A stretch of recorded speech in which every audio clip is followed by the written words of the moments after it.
அனைவருக்கும் வணக்கம். இன்றைக்கி எங்கள் வீட்டில் வந்து வெஜிடேபிள் புலாவ் அது செய்வது எப்படி பார்க்கலாம் வாங்க ஃப்ரெண்ட்ஸ். வீடியோக்குள்ளே போகலாம். பிரியாணி இலை, பட்டை, லவங்கம், ஏலக்காய், வெங்காயம்,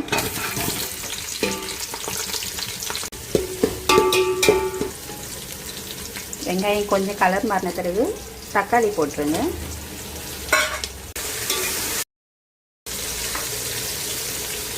புதினா, கொத்தமல்லி,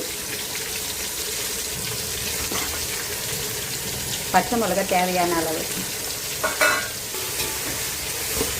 இஞ்சி பூண்டு பேஸ்ட்டு 1 ஸ்பூன்,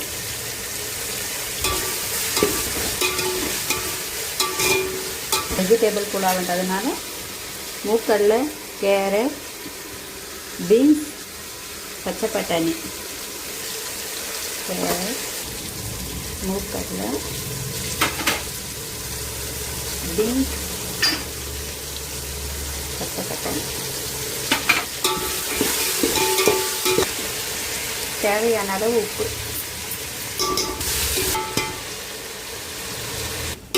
காய்கறி எல்லாம் வெந்து வந்துடுச்சு பாருங்கள். நல்லா இந்த அளவுக்கு வந்த பிறகு ஒரு அரை டம்ளர் வந்து தேங்காய் பால் ஊற்றிக்கணும்.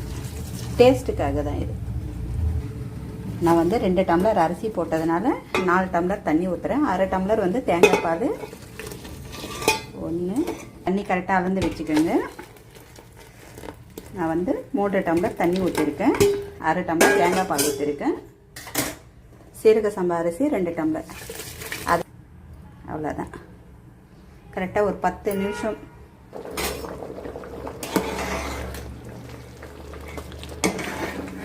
இந்த பதத்துக்கு வந்த பிறகு தம்மு போட்டுருங்க. உங்கள் கையில் நெய் இருந்தால் நெய் 1 ஸ்பூன் போட்டுக்கோங்க. நெய் இல்லைனாலும் விட்டுருங்க. கொஞ்சமாக நெய் போட்டுருங்க.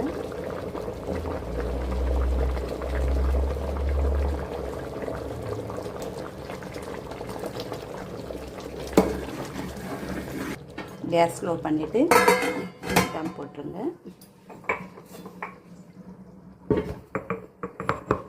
கரெக்டாக ஒரு 10 நிமிஷம் இருக்கட்டும். அதுக்கப்புறம் ஆஃப் பண்ணிடலாம். பாருங்கள், வெந்துடுச்சு.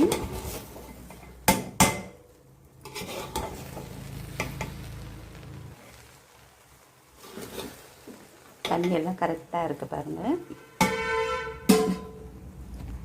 வெந்துடுச்சு சாதம். அவ்வளோதான் ஃப்ரெண்ட்ஸ்.